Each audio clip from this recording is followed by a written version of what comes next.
नमस्कार शेतकरी मित्रांनो, मी ॲग्रिकॉस कुशल सोनवणे आज आलेलो तज्ञ शेती सल्लागार आपल्या युट्यूब चॅनल मध्ये सर्वांचं स्वागत करतोय। मी आलेलो आहे आता प्लॉट व्हिजिट साठी। जर बघितलं तर सळंगधार पाऊस चालू आहे। आज 15 दिवस झाले चांदवड तालुक्यामध्ये पाऊस काय उघडत नाहीये, सारखं आभाळ वातावरण आहे ना। अशा वातावरणामध्ये जर बघितलं नाशिक जिल्ह्यातील असतील किंवा बाहेरचे देखील, बाहेर महाराष्ट्रात सगळीकडे पाऊस चालू आहे, काही ठिकाणी नसेल आता। पण अशा वातावरणात कोणते स्प्रे गेले पाहिजे, ड्रिप ऍप्लिकेशन काय केलं पाहिजे, सऱ्यांमध्ये पाणी तुंबलंय सर, करपा आलेला आहे, झांतो आलेला आहे, प्लॉटवर कोणत्याही प्रकारे साईड इफेक्ट नाही आता जर बघितलं कुठल्याही प्रकारे काहीच अडचण नाही, प्लॉट एकदम निरोगी आहे। पण आता तर मला गॅरंटी वाटते की आता जर 15 दिवस झाले त्याला सूर्यप्रकाश मिळत नाहीये, त्यामुळे त्याच्या काही खालच्या होणाऱ्या गोष्टी, पाणी देता येत नाही, लिक्विड देता येत नाहीये, स्प्रे मारता येत नाही, अशा परिस्थितीत आता प्लॉट डॅमेज होऊ शकतो असं मला वाटतंय। म्हणून मी आता इथं प्लॉटवर आलेलो आहे। जर बघितलं तर असा प्लॉट तुमच्या जर कंडिशन मध्ये असेल, आता प्रत्येक शेतकऱ्यापर्यंत मी जाऊ नाही शकत, ज्यांचे पण प्लॉट रजिस्टर आहे माझ्याकडे त्यांच्यासाठी ही मोलाची माहिती आहे, आणि ज्यांचे नाही त्यांच्यासाठी पण मोलाची आहे। प्रत्येकाने ही माहिती खूप काळजीपूर्वक शेवटपर्यंत बघा मित्रांनो। वेळ खूप कमी आहे माझ्याकडे, कमी वेळेत मला खूप काही सांगायचंय तुम्हाला। तर ह्या मध्ये जर बघितलं आपण आता सरीमध्ये पाणी तुंबलेलं आहे, ठीक आहे। प्रत्येकाच्या मनात एकच शंका असते, तुंबलंय जाऊ द्या निघून जाईल, 2 दिवसांनी जाईल, 3 दिवसांनी जाईल, 4 दिवसांनी जाईल। परंतु ह्या पाण्याचा जो काही तुम्हाला साईड इफेक्ट होणार आहे हा खूप मोठ्या प्रमाणावर होणार आहे। दोन्ही साऱ्यांमध्ये पाणी तुमचं खालीवर जागा असते, भोत असतो आपला जो काही टोमॅटोचा भोत जर बघितला कोणत्याही पिकाचा घ्या, जे काही आपण अन्नद्रव्य दिलेले, जे काही बेसल डोस टाकलेले, जे काही आपण लिक्विड देतो, ज्याच्या भरोशावर आपण प्लॉट टिकून ठेवलेला आहे ना, तर तेच पूर्णपणे पाण्यात निचरा होऊन जातो, त्याचा पूर्णपणे डिवायडेशन होतं, पूर्णपणे वाहून जातं, किंवा इकडचं पाणी तिकडे झाल्यामुळे पूर्णपणे त्याचा निचरा होतो, त्याचा कुठल्याही प्रकारे तुम्हाला फायदा होत नाही। याचा अनुभव तुम्हाला आलाच असेल तर जिथं पाणी तुमचं तिथं प्लॉट डॅमेज होतो। तर बघितलं अशा ठिकाणी आता पाणी काढायला लावलेलं आहे, पाणी काढायचं काम चालू आहे, भरपूर फळ सेटिंग झालेली झाडावर।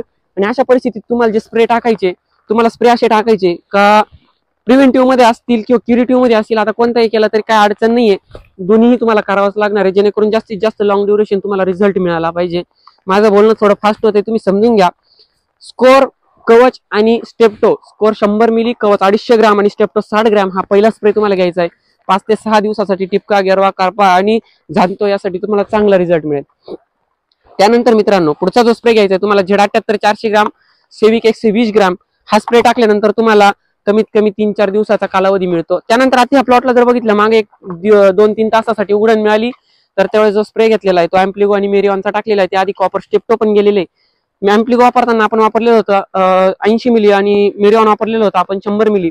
त्यानंतर पुढचा स्प्रे सांगतो तुम्हाला कॉपर आणि स्टेप्टो, कॉपर 250 ग्राम, स्टेप्टो 60 ग्राम या प्रमाणावर जर तुम्ही फवारण्या केला तर 100% तुमचा प्लॉट या प्रॉब्लेम पासून सुटकारा मिळेल, तुम्हाला जाणतो करपा गेरवा येणार नाही प्लॉटवर। अशाच परिस्थितीमध्ये तुम्हाला प्लॉटला खालून जे काही ड्रिप ऍप्लिकेशन करायचंय, याआधी सगळ्यात महत्त्वाचं तुमचा प्लॉट जर रजिस्टर नसेल आपल्याकडे रजिस्टर करा, जेणेकरून खात्रीशीर तुम्हाला परिपूर्ण मार्गदर्शन मिळतं, परिपूर्ण शेड्यूल दिलं जातं, असं टाइम टू टाइम माहिती दिली जाते। आता ही तर माहिती फ्रीच आहे सर्वांसाठी, सगळ्यांना मी रेग्युलर युट्यूब मार्फत फ्रीच देत आलेलो आहे। त्यासोबत आता ड्रिप नियोजन जर करायचं असेल आपल्याला, तर ड्रिप नियोजन करताना तुम्हाला पहिले जे घ्यायचंय ते कॉपर घ्यायचं 1 किलो, जर प्लॉट जास्त डॅमेज झाला असेल तर फॉस्फरिक ऍसिड सोडायचं 1.5 किलो फॉस्फरिक ऍसिड सोडल्यानंतर कॉपर घ्यायचे तुम्हाला 1 किलो, त्यानंतर तुम्हाला व्हॅलिडामायसिन 2-3 दिवसाचा गॅप ठेवायचा आहे। फॉस्फरिक ऍसिड सोडल्यानंतर 1 दिवसाचा गॅप, त्यानंतर कॉपर 2-3 दिवसाचा गॅप, व्हॅलिडामायसिन 1 लिटर एवढं सोडल्यानंतर शेतकरी मित्रांनो तुमच्या प्लॉटवरचा जाणतो करपा गेरवा भरपूर प्रमाणावर तुम्हाला रिकव्हरी मिळेल। पण कधी जर सरीमधलं पाणी नसेल तर अशा परिस्थितीमध्ये आता आपले जे काही प्लॉट हे खूप टिकून आहे, तुम्हाला शेतकरी कमेंट करून खाली युट्यूबच्या मार्फत सांगतीलच का आपले प्लॉट कसे आहे, त्यांनी नक्की ज्यांचे प्लॉट आपल्याकडे आहे त्यांनी एक माझ्यासाठी नक्की कमेंट करावी।